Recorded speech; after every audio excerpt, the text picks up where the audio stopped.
നമസ്കാരം. ഞങ്ങൾ രണ്ടുപേരും കൂടി വന്ന് വളരെ നാളുകൂടിയാണ് ഒന്നിച്ചൊരു വീഡിയോ എടുക്കുന്നത്. പലരും ആവശ്യപ്പെടാറുണ്ട് മോളെയും കൂടി കൂട്ടി വീഡിയോ എടുക്കുന്നത്. വീഡിയോ തന്നെ എടുക്കൽ കുറഞ്ഞുപോയി. ഏതായാലും ഇന്ന് ഞങ്ങൾ വരാനുള്ള ഒരു കാരണം, ഇന്നത്തെ പത്രവും ഇന്നലെ മുതലുള്ള ന്യൂസും കണ്ടിട്ടാണ് സത്യത്തിൽ ഇങ്ങനെ ഒരു വീഡിയോ ഇടാനുള്ള ഒരു പ്രേരണ ഉണ്ടായത്. ഒരു 13-കാരി അല്ലേ, എന്തായിരുന്നു മോളെ?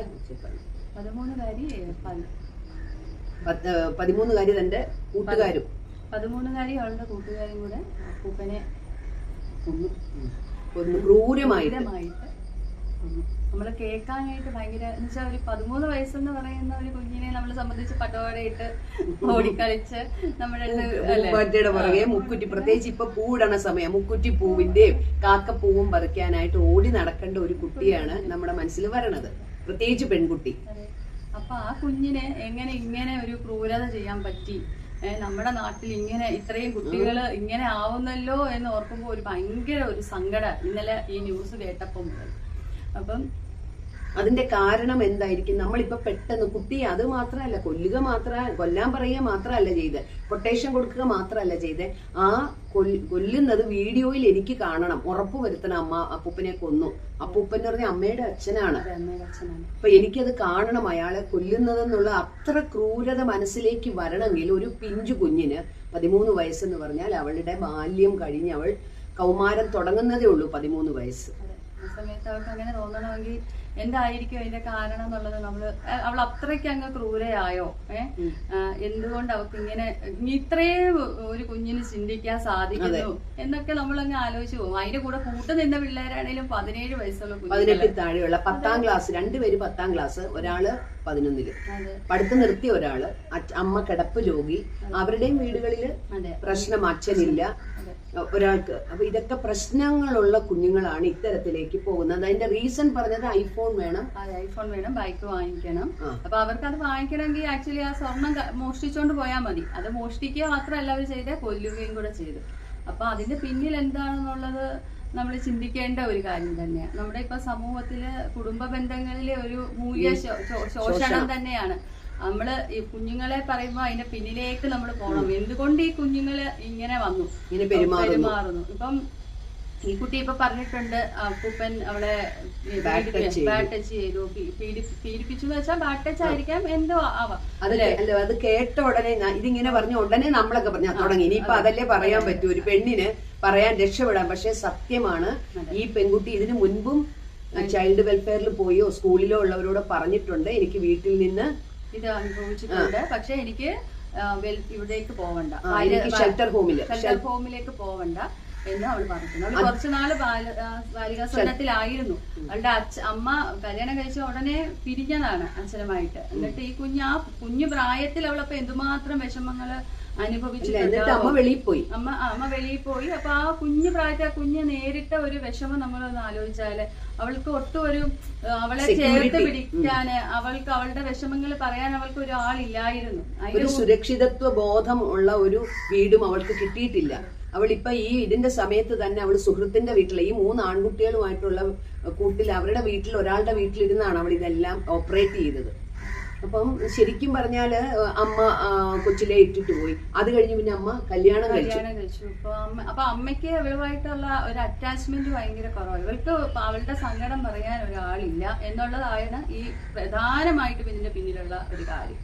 ഇപ്പൊ അപ്പൂപ്പന്റെ ഭാഗത്തു നിന്നാണേലും അല്ലെങ്കിൽ വേറൊരാളുടെ ഭാഗത്തു നിന്നാണെങ്കിലും ആരുടെ ഭാഗത്തു നിന്നാണേലും അവൾക്കൊരു ബുദ്ധിമുട്ടുണ്ടായെങ്കിൽ അത് തുറന്നു പറയാൻ അവൾക്ക് ആരും ഉണ്ടായില്ല. അപ്പൊ ആ സ്ഥാനത്തേക്കാണ് ഈ 3 ആൺകുട്ടികൾ വന്ന് കയറുന്നത്. അതിൽ ഒരാൾ ഇവൾക്ക് പ്രിയപ്പെട്ടവനാണ്, 17 വയസ്സുകാരൻ. ബാക്കി 2 പേര് അവന്റെ കൂട്ടുകാരാണ്. അപ്പം അവരുടെ വീടുകളിൽ പോയാണ് ഈ കുട്ടി ആഹാരം കഴിക്കുന്നത്. ഈ വീടുകളിൽ നിന്ന് ആഹാരം പോലും ഇവള് താമസിച്ച പല വീടുകളിൽ ഈ കുട്ടിയെ താമസിപ്പിച്ചു. ശരിക്കും ഇതിന്റെ സത്യാവസ്ഥ പൂർണ്ണമായിട്ട് വെളിയിൽ വന്നോ? എന്താ ഈ കുട്ടിയുടെ ബാക്ക്ഗ്രൗണ്ട്? ഇത് തന്നെ ഇന്ന് നമ്മളൊരു ചൈൽഡ് സൈക്കോളജിസ്റ്റിൽ നിന്നാണ് ഇത്രയെങ്കിലും ഒക്കെ നമ്മൾ ഇന്ന് അറിഞ്ഞത്. മനോരമയിലുണ്ട് ഇങ്ങനെയൊക്കെ സംഭവിക്കുന്നു. കുട്ടിയുടെ അമ്മ ഇട്ടിട്ട് ഫോറിനിൽ പോയി, പിന്നെ പല വീടുകളിൽ താമസിച്ചു. അപ്പൊ ഇതൊന്നും അറിയണതിന് മുമ്പ് നമ്മൾ ഇന്നലെ ഒരു കൺക്ലൂഷനിൽ എത്തിക്കഴിഞ്ഞു. ഈ പെൺകുട്ടി ഭയങ്കരിയാണ്, ഇവള് ബാഡ് ടച്ച് പറഞ്ഞ മനഃപൂർവ്വമാണ് എന്ന് പറഞ്ഞ് നമ്മളങ്ങ് കൺക്ലൂഷനിൽ എത്തി. ഞങ്ങൾ ഇവിടെ ഇന്നലെ അതൊരു ഡിസ്കഷൻ ഉണ്ടായിരുന്നു. പക്ഷെ പിന്നീട് നമ്മളും പറഞ്ഞു, ഒരു കുട്ടി ഇങ്ങനെ ചെയ്യിക്കണമെങ്കിൽ അവളുടെ മനസ്സ് അത്രയും വിഷമിച്ചിട്ടുണ്ട്. ആ വിഷമത്തിൽ നിന്ന് അവള് ഒരു ക്രിമിനൽ മൈൻഡഡ് ആയി അല്ലേ? അതെ. അപ്പൊ നമ്മുടെ ഇപ്പൊ സൈക്കോളജി ഗ്രൂപ്പിലൊക്കെ സംസാരിക്കുന്ന കൗൺസിലിംഗ് ഗ്രൂപ്പിൽ അല്ലെ, ഇവരൊക്കെ ഒരു കൗൺസിലിംഗ് ഗ്രൂപ്പ് ഉണ്ട് ഇവർക്ക്, ശുഭശ്രീ മാമിന്റെ. അപ്പൊ അതിനകത്തൊക്കെ പറയുന്നത് എന്താ മോളെ? അല്ല, അതിനൊക്കെ പറയുന്നത് നമ്മൾ ഈ കേൾക്കുന്നതല്ല, അതിനപ്പുറത്തേക്ക് കുട്ടികള് വിഷമിക്കുന്ന കുട്ടികളുണ്ട്. സ്വന്തം അമ്മയുടെ കയ്യിൽ നിന്ന് ഇങ്ങനത്തെ അനുഭവം നേരിടുന്ന ആൺകുഞ്ഞുങ്ങൾ വരെ ഉണ്ട് എന്ന് പറയുമ്പോ തിരിച്ചു അച്ഛന്റെ കയ്യിൽ നിന്ന് പെൺകുട്ടികൾക്ക് ഇങ്ങനത്തെ അനുഭവങ്ങൾ നേരിടുന്നു. ഇതിന്റെയൊക്കെ പിറകിൽ വേറൊരു 2 വില്ലന്മാരാണ്, ഒന്ന് ലഹരി, ഒന്ന് മൊബൈൽ. ഇതിനെയാണ് നമ്മൾ പറയുന്ന കുറ്റം. ഈ കുട്ടികൾ ലഹരിക്ക് അടിമപ്പെടുന്നുണ്ടെങ്കിൽ അത് മാതാപിതാക്കൾ അറിയണ്ടേ? മൊബൈലിന് അഡിക്റ്റ് ആവണേ അത് മാതാപിതാക്കളല്ലാതെ ആരാ ഇത് അറിയണത്? നമ്മൾ വീട്ടില് ശ്രദ്ധ കുറയുന്നു, കുഞ്ഞുങ്ങളിലുള്ള ശ്രദ്ധ കുറയുന്നതിന്റെ കൊണ്ടാണ് ഇങ്ങനെ കുഞ്ഞുങ്ങൾ ഇങ്ങനെ പോകുന്നത്. വീട്ടിൽ നന്നായിട്ട് ശ്രദ്ധിക്കുകയും അവരെ ചേർത്ത് നിർത്തുകയും ചെയ്യുന്ന ഒരു കുഞ്ഞിങ്ങനെ പോവില്ല. അപ്പൊ നമ്മള് ശരിക്കും മാതാപിതാക്കള് വളരെ അധികം ശ്രദ്ധിക്കണം, ജാഗ്രത ഉണ്ടാവണം നമ്മുടെ കുഞ്ഞുങ്ങളെ വളർത്തുന്നതിൽ എന്നാണ് പറയാനുള്ളത് എല്ലാവരോടും. കൂട്ടുകാരുടെ കാര്യങ്ങൾ അറിയണം, അവരുടെ കൂട്ടാരാണ്, അവര് താമസിച്ചു വന്നാൽ എന്തുകൊണ്ടാണ്, അവര് പറയുന്നത് അപ്പാടെ അങ്ങ് നമുക്ക് വിശ്വസിക്കാൻ പറ്റില്ല. ഇത്തവണ ഞാനൊരു PTA-ക്ക് 2-3 സ്കൂൾസിൽ പോയി. അപ്പൊ അവിടുത്തെ ഒക്കെ പ്രിൻസിപ്പൽമാര് പറയുന്ന അവരുടെ പ്രസംഗത്തില് നിങ്ങളുടെ കുട്ടികളെ നിങ്ങൾ പൂർണ്ണമായി വിശ്വസിക്കരുത്, പൂർണ്ണമായിട്ട് വിശ്വസിക്കണം. പക്ഷെ എല്ലാം അവർ പറയുന്നത്, അപ്പൊ അവരെ ഒന്ന് ശ്രദ്ധിച്ചാലേ നിങ്ങൾക്കത് മനസ്സിലാവുള്ളൂ. ചിലപ്പോൾ അവർ കള്ളം പറഞ്ഞെന്നിരിക്കും, അത് സത്യമുണ്ടോ, സ്കൂളിൽ വരുന്നുണ്ടോ, ഇതൊക്കെ നിങ്ങൾ ഒന്ന് ക്ലിയർ ആയിട്ട്, നിങ്ങൾ ആ സ്കൂളും കുട്ടികളും ഒക്കെ വളരെ ചേർന്ന് നിൽക്കുന്ന കുടുംബം പോലെ രണ്ടാമത്തെ കുടുംബമാണ് സ്കൂള്. അപ്പൊ അവിടുത്തെ ടീച്ചേഴ്സുമായിട്ട് നിങ്ങൾക്കൊരു നല്ല ബന്ധം ഉണ്ടാവണം. നമ്മുടെ കുട്ടികൾ നിരന്തരം സമ്പർക്കം പുലർത്തുന്നതാണ് സ്കൂൾ. അതുപോലെ സ്കൂളുകളിലാണെങ്കിലും കറക്റ്റ് ആയിട്ട് ഒരു കൗൺസിലറെ വെക്കണം. കുട്ടികളുടെ പ്രശ്നങ്ങള് അറിയണം. ഈ പഠിപ്പിക്കുന്നത് മാത്രം പോരാ, കുഞ്ഞുങ്ങളുടെ മാനസികമായിട്ടുള്ള വിഷമങ്ങള് അവർക്ക് എവിടെയെങ്കിലും ഒന്ന് പറയാൻ സാധിക്കണ്ടേ? അതിനുള്ള ഒരു ഇതും കൂടെ എല്ലാ സ്കൂളുകളും വെക്കണം എന്നുള്ളതാണ് പറയാനുള്ളത്. ഇപ്പൊ തന്നെ പല സ്കൂളിലും ഉണ്ട്, പ്രൈവറ്റ് സ്കൂളുകളിലൊക്കെ പ്രത്യേകിച്ച്. പക്ഷെ ഗവൺമെന്റ് സ്കൂളുകളിലും എയ്ഡഡ് സ്കൂളുകളിലും ഒക്കെ വേണം. അപ്പൊ അങ്ങനെ അതായത് പ്രോപ്പർ ട്രെയിനിങ് കിട്ടിയ ആളുകളെ തന്നെ ഇതിനു വേണ്ടി വയ്ക്കുകയും വേണം. അപ്പൊ അങ്ങനെ അതും കൂടെ ഒന്ന് എല്ലാവരും ശ്രദ്ധിക്കേണ്ടതാ. അല്ലാതെ ഈ പറഞ്ഞ പോലെ കുട്ടികളുടെ കാര്യത്തിൽ നമുക്ക് വീട്ടിലും സമൂഹത്തിനും അതിനുള്ള ഉത്തരവാദിത്വമുണ്ട്. അപ്പൊ നമുക്ക് അധ്യാപകർക്ക്, സമൂഹത്തിന്, എല്ലാവർക്കും തന്നെ അതിലുള്ള ഉത്തരവാദിത്വമുണ്ട്. അപ്പൊ നമുക്ക് എല്ലാവർക്കും ചേർന്ന് ഈ നമ്മുടെ കുഞ്ഞുങ്ങളെ നന്നാക്കി കൊണ്ടുവരാം എന്നാണ്. ഒരു കാര്യം കൂടി, ഈ കുട്ടിയുടെ മനസ്സിലാണ് ഇതിന്റെ പ്ലാൻ ഉണ്ടായത്. ഈ 3 ആൺകുട്ടികളെയും കുറിച്ച് കൂടി നമ്മൾ ചിന്തിക്കണം. ഈ 17 വയസ്സുകാരന് ഇത്ര ക്രൂരമായിട്ട് അങ്ങേരുടെ കൈ പുറകിലേക്ക് കെട്ടിയിട്ടിട്ട് അങ്ങേരെ ശ്വാസം മുട്ടിച്ച് കഴുത്തിൽ ഷോള് വെച്ച് അങ്ങനെ ശ്വാസം മുട്ടിച്ച് കൊല്ലണമെങ്കിൽ ഒരു 18 വയസ്സിൽ താഴെയുള്ള കുട്ടി അത് ചെയ്യുന്നെങ്കിൽ അവന്റെ മനസ്സ് എന്താണെന്ന് നമ്മളൊന്ന് ചിന്തിക്കണം. അങ്ങനെ ആ 3 ആൺകുട്ടികളെയും കൂടി നമ്മളിപ്പോ 4 പേരും ജുവനൈൽ ഹോമിലാണ്. നോക്കൂ, അവരുടെ ജീവിതം, അവരുടെ കുടുംബം, അവരുടെ കൂട്ടുകാർ, ഇവർക്ക് എല്ലാവർക്കും ഇന്ന് അവർക്ക് അനുഭവിക്കുന്നത് അതേപോലെ അനേകം. അപ്പൊ നമ്മൾ ഇപ്പൊ അനുഭവിക്കുന്നത്, ഇപ്പം പിള്ളേരുടെ പുറകെ ഈ പറഞ്ഞ കുട്ടികളുടെ ഒക്കെ പേരൻസ് നടക്കുന്നുണ്ടായിരിക്കും.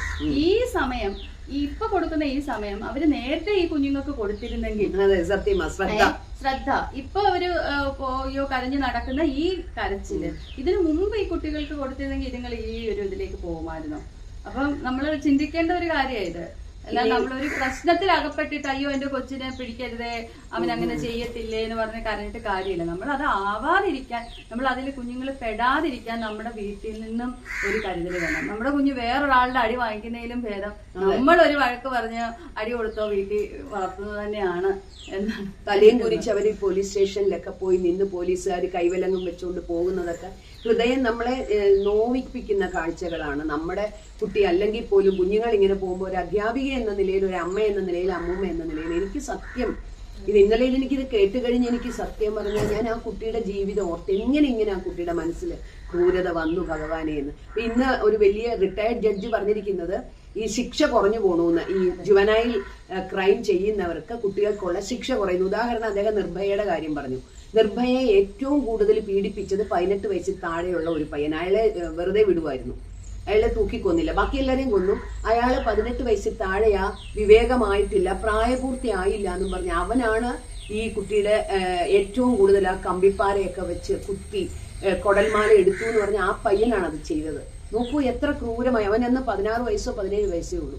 അപ്പൊ ഇങ്ങനെ ക്രൂരത ചെയ്യാൻ നമ്മുടെ കുഞ്ഞുങ്ങൾ എന്ന് പറയുന്ന അവർ ശ്രമിക്കുമ്പോൾ നമ്മൾ വളരെ വളരെ സീരിയസ് ആയിട്ട് ഇത് എടുക്കണം. നമ്മുടെ ഗവൺമെന്റിനോടാണേലും നമുക്ക് എല്ലാവർക്കും ഒരു റിക്വസ്റ്റ് കൊടുത്തിട്ട് ഈ ലഹരിക്കെതിരെയും പിന്നെ ഈ കൗൺസിലിംഗ് മിക്ക സ്കൂൾസിലും കൗൺസിലേഴ്സ് വെക്കാനുള്ള ഒരു പ്രാരംഭ നടപടികളും ഹോസ്പിറ്റൽസിൽ ഒക്കെ നമുക്ക് കുട്ടികൾക്ക് പെട്ടെന്ന് കൊണ്ട് ഇപ്പൊ ഇത് കൊല്ലല് പീഡനം വേറെയാണ്. 11 ക്ലാസ്സുകാരൻ 8ാം ക്ലാസ്സുകാരിയെ ഗർഭിണിയാക്കി പ്രസവിച്ചു. ഈയിടെ നടന്നല്ലോ, നമ്മൾ കണ്ടല്ലോ, ഒരു 14 വയസ്സുകാരൻ 13 വയസ്സുകാരിയെ ഗർഭിണിയാക്കി പ്രസവം നടന്നു. ഒരു 13 വയസ്സുകാരി പറഞ്ഞ പ്രായം തന്റെ കയ്യിൽ കുഞ്ഞുമായിട്ടൊന്ന് ഓർത്തു നോക്കൂ.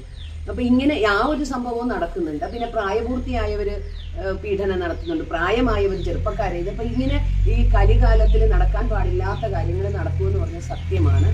അപ്പൊ ഇത് നമുക്ക് വേണ്ടത് നമ്മുടെ ഒരു കാര്യം ഞാൻ പറയാം, നമുക്ക് കുറച്ചും കൂടി ഈ കുടുംബത്തില് ഒരു കൂട്ടായ്മ ഉണ്ടാവണം. ഒരു സന്ധ്യക്കാണേലും ഒരു ഈശ്വരനെ ഒന്ന് വിചാരിക്കണം എല്ലാവരും കൂടി ഇരുന്ന്. നമുക്ക് പണ്ടൊക്കെ നമുക്കൊക്കെ ഇങ്ങനെ ഒരു കാര്യം ഉണ്ടായിരുന്നു, ഒരു ഈശ്വര വിചാരം കുഞ്ഞുങ്ങളിൽ ഉണ്ടായിരുന്നു. നമ്മുടെ കുടുംബം എങ്ങനെയാ പരോക്ഷമായിട്ട് നമ്മളിലേക്ക് അത് പറഞ്ഞു തന്നിരുന്നു, നീ ഇങ്ങനെ പോകുന്ന തെറ്റാണ്, അങ്ങനെ പോകുന്ന തെറ്റാണ്, ഈശ്വരന് നമ്മുടെ കൂടെ ഉണ്ടാവണമെങ്കിൽ ഇങ്ങനെയൊന്നും ചെയ്യരുത്.